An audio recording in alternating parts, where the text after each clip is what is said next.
നമ്മളൊരു മൊബൈലിലൊരു ഗെയിം ഉണ്ടാക്കുന്ന ഒരു വീഡിയോ കാണിച്ചിരുന്നു. ഒരു 3 മിനിറ്റിലൊരു ക്യാരക്ടർ കൺട്രോളർ യൂണിറ്റിയുടെ ഓൾറെഡി ഡീഫോൾട്ട് ആയിട്ടുള്ള standard asset third person character control എന്ന് പറഞ്ഞ ആസെറ്റിനെ കുറിച്ച്. അപ്പോൾ അതിൽ ഞാൻ കുറച്ച് മോഡിഫിക്കേഷനൊക്കെ വരുത്തി. ഇങ്ങനെയാണ് ഇപ്പോൾ ഗെയിം. ഓക്കെ, ഞാൻ ആദ്യം ഒരു പുതിയ ക്യാരക്ടറിന് ഇട്ടു. പിന്നെ കൂടെ ഒരു പൗസ് ബട്ടൺ വെച്ചിട്ടുണ്ട്. പിന്നെ ജംപ് ബട്ടൻ്റെ വിഷ്വൽസിൽ ഇത്തിരി മാറ്റം വരുത്തിയിട്ടുണ്ട്. ഇതൊക്കെ ടച്ചിലും വർക്ക് ചെയ്യും. ടച്ചിന് മറ്റേ ഓൾറെഡി ഉള്ള കാണുന്ന കുറച്ച് ആ ജോയ്സ്റ്റിക്ക് പോലത്തെ ബട്ടൺസ് മാറ്റി ഇപ്പോൾ ഫുള്ള് ടച്ച് ജസ്റ്റർ വെച്ചിട്ടാണ്. അപ്പോൾ ഈ ആ ജോയ്സ്റ്റിക്ക് ഒന്നും കാണില്ല, പക്ഷെ നമുക്ക് ടച്ച് യൂസ് ചെയ്ത് കളിക്കാനൊക്കെ പറ്റും. പൗസ് ബട്ടണിൽ ഫങ്ഷനാലിറ്റീസ് ഒന്നും കൊടുത്തിട്ടില്ല. ജംപ് ബട്ടൺ വെച്ചു. മറ്റേ സ്പ്രിൻറ്റ് ബട്ടൺ എടുത്ത് കളഞ്ഞു. പകരം ഏത് സമയത്തും സ്പ്രിൻ്റ് ആവുന്ന രീതിയിലാണ് വെച്ചേക്കണേ.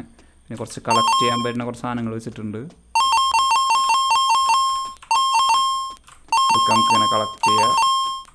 വേറെ പ്രത്യേകിച്ചൊന്നും ചെയ്തിട്ടില്ല, അങ്ങനെ കളക്ട് ചെയ്യാം. പിന്നെ എന്ത് ചെയ്യണമെന്ന് വലിയ പിടിയില്ല. ഞാൻ ഇതിൽ മൊബൈലിൽ ബിൽഡ് നോക്കി. അതിലിപ്പോൾ എൻ്റെ ഫോണിൽ സ്മൂത്തായിട്ട് റൺ ചെയ്യുന്നുണ്ട്, പക്ഷെ എൻ്റെ ഉമ്മയുടെ ഫോണിൽ അത്ര സ്മൂത്തല്ല. ഇപ്പം ഞാനൊരു ഏകദേശം എസ്റ്റിമേറ്റ് വെച്ച് നോക്കുകയാണെങ്കിൽ കൂടുതൽ പേരിലും ആ ടൈപ്പ് ഫോണായിരിക്കും. എൻ്റെ ഉമ്മയുടെ കയ്യിലുള്ള പോലത്തെ ഒരു സ്നാപ്ഡ്രാഗൺ 7 സ്നാപ്ഡ്രാഗൺ അല്ല, ഒരു അത്യാവശ്യം ഒരു മിഡ് റേഞ്ച് ഫോണാണ്. റെഡ്മി നോട്ട് 10 പ്രൈം ആണെന്ന് തോന്നുന്നു. കാരണം തന്നെ കുറേ കൂടി ഒപ്റ്റിമൈസേഷൻ വേണ്ടി വരും. ഞാനിപ്പോൾ ഇതിലെന്തെങ്കിലും ചെയ്യുകയാണെങ്കിൽ എനിക്ക് എന്തായാലും മിക്കവാറും കൂടുതൽ ബിൽഡിങ്ങുകളൊക്കെ എടുത്ത് കളഞ്ഞിട്ട് വേണമെങ്കിൽ ഒരു ആൻഡ്രോയിഡ് APK ആക്കാമെന്ന് തോന്നുന്നു. ഇതിൽ നമുക്ക് ഓരോന്നിലൊക്കെ ഇങ്ങനെ ചാടി കിടക്കാനൊക്കെ പറ്റും. ഞാൻ ജമ്പ് ഹൈറ്റൊക്കെ ഇത്തിരി കൂട്ടി. അപ്പോൾ ബിൽഡിങ്ങിൻ്റെ മുകളിലൊക്കെ നമുക്ക് സുഖമായിട്ട് ചാടി കളിക്കുക. ഇവിടെയൊക്കെ കുറേ കോയിൻ വെക്കുകയാണെങ്കിൽ ആ കോയിനൊക്കെ കളക്ട് ചെയ്യുന്ന രീതിയിൽ ഇതിൻ്റെ മുകളിൽ പാർക്കോറൊക്കെ പോലെ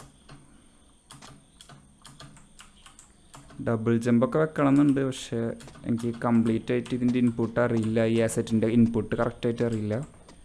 ഇത് ഞാൻ എങ്ങനെ ഉണ്ടാക്കിയെന്ന് പറഞ്ഞാൽ ആദ്യം ഞാൻ തേർഡ് പേഴ്സൺ ക്യാരക്ടർ ഓൾറെഡി നമുക്കുണ്ടല്ലോ, ആ തേർഡ് പേഴ്സൺ ക്യാരക്ടറിൽ അതെടുത്തു. എന്നിട്ട് ഈ മിക്സമോ എന്ന് പറഞ്ഞൊരു വെബ്സൈറ്റ് ഉണ്ട്. ആ വെബ്സൈറ്റിൽ നിന്നാണ് ഞാൻ ഈ ക്യാരക്ടറിനെ ഡൗൺലോഡ് ചെയ്തത്. ക്യാരക്ടറിനെ ഡൗൺലോഡ് ചെയ്തിട്ട് അതിൻ്റെ ആർമേച്ചറും അതിൻ്റെ ബോൺ ഹൈറാർക്കിയും അതിൻ്റെ ഒരു സ്കെലറ്റൽ ഹൈറാർക്കി ഉണ്ട്, അതും കൂടി ഇട്ടു. പിന്നെ ജസ്റ്റ് ആ മെഷിൻ്റെ കുറച്ച് റെഫറൻസുകളുണ്ട്, അത് കൊടുത്തു. അത്രയും ചെയ്തിട്ടുള്ളൂ. പിന്നെ കുറച്ച് അതിൻ്റെ സ്ക്രിപ്റ്റിൽ കുറച്ച് മാറ്റങ്ങൾ വരുത്തി.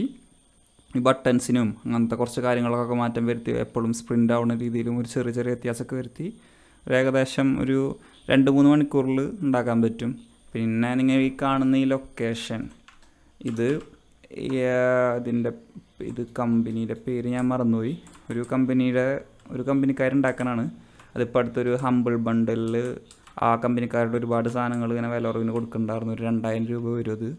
ഒരു 16 ആസെറ്റുകളെങ്ങാണ്ട് ഉണ്ടായിരുന്നു. 16 ഇതുപോലത്തെ ലോ പോളി ആയിട്ടുള്ള സ്റ്റൈലിലുള്ള കുറച്ച് ആസെറ്റുകൾ ഇപ്പോൾ അത് ഞാൻ വാങ്ങിച്ചിരുന്നു. അതിലൊരു മാപ്പാണിത്.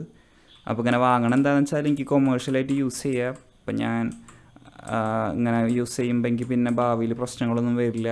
എനിക്ക് ഓൾറെഡി ഇപ്പോൾ ലൈസൻസ് ഉണ്ട് ഈ മാപ്പ് യൂസ് ചെയ്യാൻ വേണ്ടിയിട്ട്. കാരണം തന്നെ എനിക്ക് പുതിയൊരു ഇതായിട്ട് മാപ്പ് ഉണ്ടാക്കേണ്ട ആവശ്യമില്ല.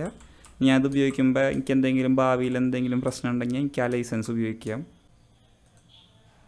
ഈ ഗെയിമിൽ ഇപ്പം ഇങ്ങനെ വെറുതെ നടക്കാനും കുറേ കോയിൻസ് കളക്ട് ചെയ്യാനും മാത്രമേ പറ്റുള്ളൂ. അപ്പം ഞാൻ എന്താണ് ഇതിൽ ഇനി അടുത്തായി ചെയ്യണമെന്ന് വലിയ പിടിയൊന്നുമില്ല.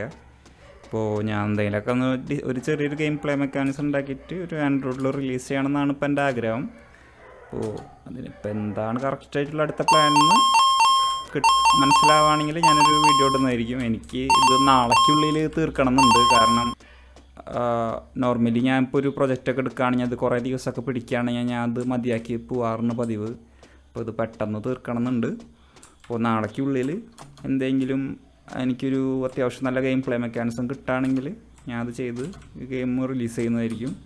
അപ്പോൾ അതിൽ കൂടുതൽ ഒരാഴ്ചയോളമൊക്കെ സമയം എടുക്കുകയാണെങ്കിൽ ഞാൻ എന്തായാലും ഇതിന് പിന്നാലെ അധികം പോകാൻ നിൽക്കില്ല.